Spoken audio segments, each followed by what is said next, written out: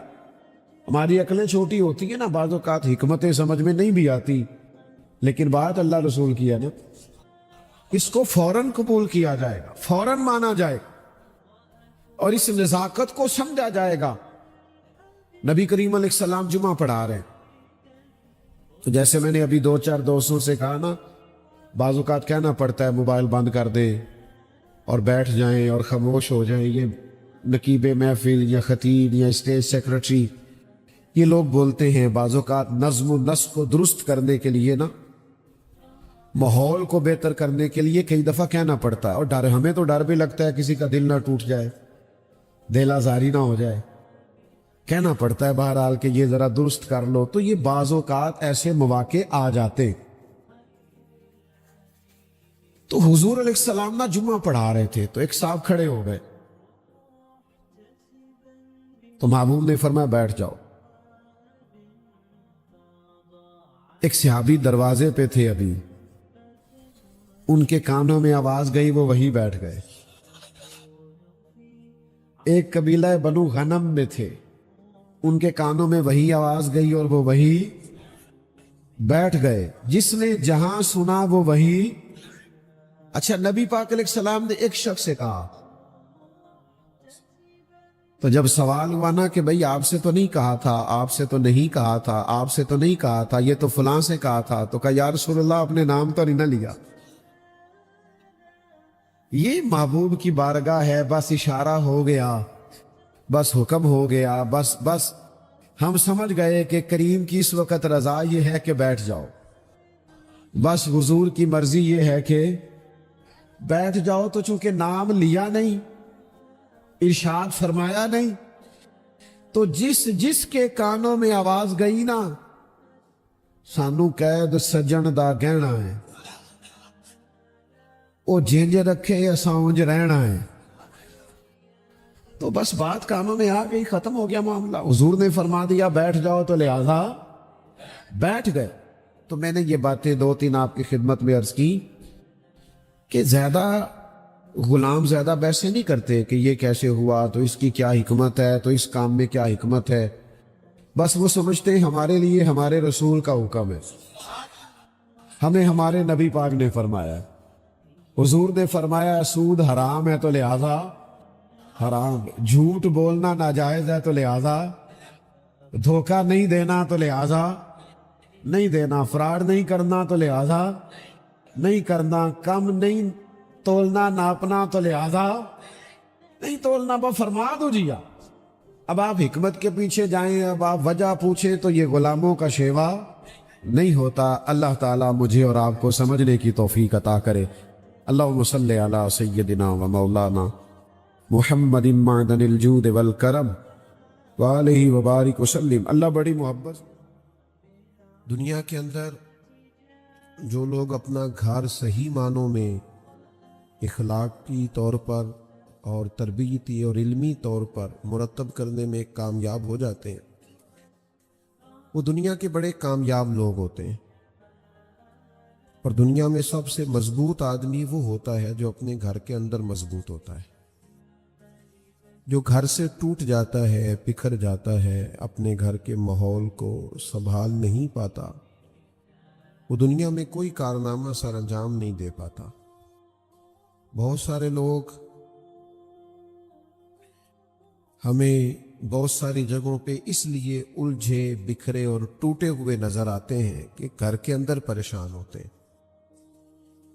گھر کے اندر کا ماحول اگر مضبوط ہو جائے اور معنی خیز ہو جائے اور اس کی وجہ سے انسان کا ذہن دل ٹھنڈا رہے تو وہ باہر بھی توانائی کے ساتھ کام کر سکتا ہے۔ اللہ تعالیٰ نے قرآن مجید کے اندر ہمیں حکم دیا کہ یا ایھا الذین آمنوا قوا انفسکم واہلیکم نارا، اے ایمان والو خود بھی دوزخ کی آگ سے بچو اور اپنے گھر والوں کو بھی بچاؤ۔ صرف ان کے لیے روزی روٹی کا، رہائش کا، کھانے پینے کا، پہننے کا بندوبست ماں باپ کے ذمے نہیں لگایا، بلکہ یہ بھی باپ کے ذمے لگایا کہ یہ بھی بندوبست تو کر کے تیرے بچے دوزخ سے بچیں۔ ان کے لیے ایسے ماحول کو فراہم کر کے ان کی توجہ ان کاموں کی جانب ہو جائے جو کام جنت میں لے جانے والے۔ اے ایمان والو خود بھی دوزخ کی آگ سے بچو اور اپنے گھر والوں کو بھی بچاؤ۔ حضرت عمر فاروق رضی اللہ تعالیٰ عنہ اس آیہ کریمہ کے نزول کے بعد عرض گزار ہوئے کہ یا رسول اللہ صلی اللہ تعالیٰ علیہ وسلم، اس آیت کا معنی کیا ہے؟ تو حضور علیہ السلام نے فرمایا اس کا بڑا سادہ معنی ہے کہ جن کاموں کا اللہ رسول تمہیں حکم دیتے ہیں تم ان کاموں کا اپنے گھر والوں کو حکم دو، اور جن کاموں سے اللہ رسول تمہیں منع کرتے ہیں تم ان کاموں سے اپنے گھر والوں کو روکو، بچاؤ۔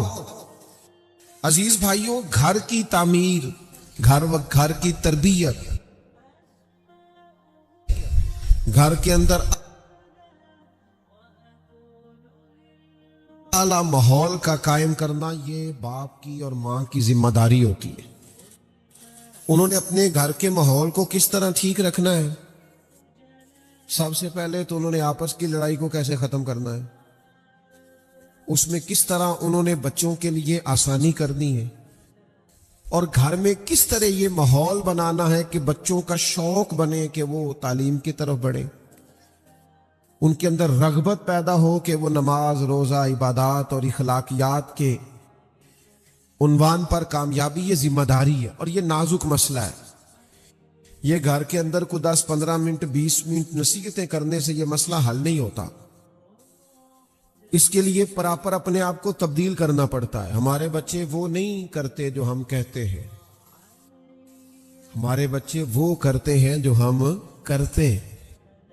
ہمارا باہر تقریر چلے گی، گھر کے اندر کردار چلے گی۔ تو گھر کو کیسے سجانا سنوارنا ہے، اس کے لیے ہمارے نبی پاک علیہ السلام نے جو ہم پر لا تعداد بے شمار احسانات کیے، ایک احسان یہ بھی کیا کہ محبوب نے فرمایا تمہارے لیے ضروری ہے کہ اپنے نبی کے گھر والوں سے پیار کرو۔ قُل لَا أَسْأَلُكُمْ عَلَيْهِ أَجْرًا إِلَّا الْمَوَدَّةَ فِي الْقُرْبَى، اے محبوب علیہ السلام آپ اپنے غلاموں سے فرما دیں کہ میں تبلیغ دین پر تم سے کوئی اجر نہیں مانگتا، ہاں میرے قریبیوں سے پیار کرتے رہنا۔ یہ جو میرے قریبی ہیں، یہ جو میرا گھر ہے، ازواج پاک ہیں، چاروں شہزادیاں ہیں، بالخصوص مولا علی شیر خدا، سیدہ فاطمہ الزہرا، امام حسن، امام حسین، یہ جو لوگ ہیں ان سے پیار کرنا، عقیدت رکھنا۔ کیوں کہ حضور علیہ السلام فرماتے ہیں میں 2 چیزیں تمہیں دے کر جا رہا ہوں، آپ زیادہ غور کریں گے میری بات پر۔ اللہ تعالیٰ آپ کو مہنگے مہنگے موبائل دے، ویڈیو بھی آپ ضرور بنائیں، منع نہیں کرتا، پر توجہ میری بات پر کریں، دیکھیں میری طرف، تاکہ میں نے تھوڑی سی باتیں کرنی ہے، جلدی بات ختم کرنے کا عادی ہوں۔ حضور فرماتے ہیں میں 2 چیزیں تمہیں دے کے جا رہا ہوں، انہیں تھام کے رہنا، گمراہی تمہارے پاس نہیں آئے گی۔ باتوں کو گہرائی سے سمجھا کریں، یہ 2 چیزیں جو پکڑ لے گا گمراہ نہیں ہوگا۔ یا رسول اللہ صلی اللہ تعالی علیہ وسلم کرم فرمائے۔ حضور فرمانے لگے کہ اللہ کی کتاب قرآن تمہیں دے کے جا رہا ہوں، اور دوسرا اپنا خاندان تمہیں دے کے جا رہا ہوں۔ میرے خاندان کی طرف دیکھنا، کردار و عمل دیکھنا، صبح شامیں دیکھنا. اگر ہم نبی پاک علیہ الصلوۃ والسلام کی جو آئلی اور ذاتی اور گھریلو زندگی ہے اس پر کبھی غور کریں تو نبی پاک علیہ السلام نے اپنا گھر کیسے سجایا سوارا اور ہمیں کیا تلقین ارشاد فرمائی، یہ قابل غور پہلو.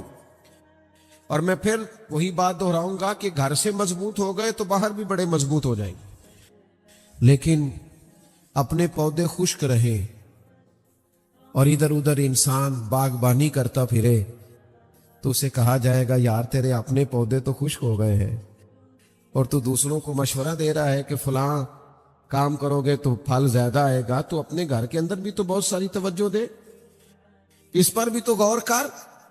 اللہ کے پیارے رسول صلی اللہ تعالی علیہ وسلم کی مقدس زندگی میں آپ کو ملے گا کہ حضور اپنے گھر والوں کو وقت دیتے تھے.